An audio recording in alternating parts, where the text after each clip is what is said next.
আসসালামু আলাইকুম, কেমন আছেন সবাই? আলহামদুলিল্লাহ, আমি বলেছি আপনারা কেমন আছেন অবশ্যই কমেন্টে এসে বলে যাবেন।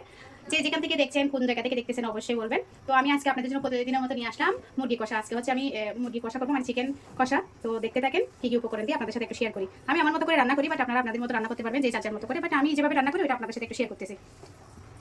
তো পেঁয়াজ দিয়ে দিলাম, সাথে কাঁচামরিচ আর টমেটো, যেটা আমার প্রতিদিনের ওই যে রান্নার সাথে যেগুলো দিয়ে দিই।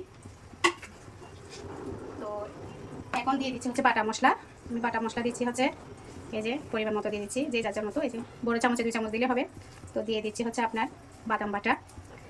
এখানে বাদাম আর হচ্ছে আপনার নারকেল বাটা দুটাই আছে একসাথে।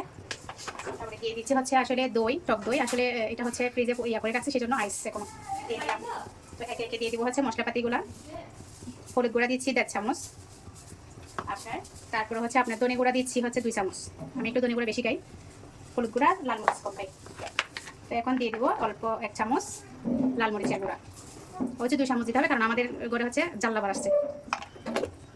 তো দিয়ে দিচ্ছি হচ্ছে পরিমাণ মতো লবণ, যে যার মতো দিয়ে দিবেন। আমি আমার মতো পরিমাণ মতো দিয়ে দিচ্ছি। তো এখন দিয়ে দিলাম হচ্ছে আপনার হাতে দিচ্ছি, কিছু মাইন্ড করেন না সবাই, আমি হাতে মাখা হাতে দেবো এগুলো খুব পছন্দ করি। তো দিয়ে দিচ্ছি হচ্ছে জিরা, গরম মশলা, জিরা সব একসাথে। তো দিয়ে দিচ্ছি পরিমাণ মতো সাদা তেল। আপনারা আপনাদের মতো দেবেন, আমি একটু তেল বেশি খাই সেই জন্য তেল দিচ্ছি। তো আপনারা যে তাদের মতো করে তেল দিতে পারবেন। এখন হচ্ছে আমি এগুলো হাতে মেখে নিব।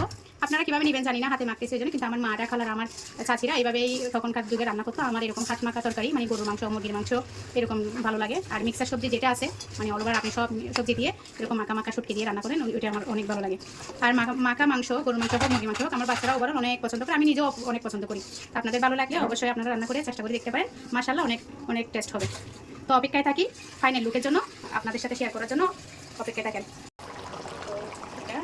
সে কালার কেমন হয়েছে বলবেন। এখনো মাশাআল্লাহ অনেক সুন্দর লাগতেছে। ক্যামেরায় কিরকম হয়েছে আসলে ওইটা বোঝা যাচ্ছে না, কিন্তু বাস্তবে দেখতে অনেক সুন্দর কালারটা।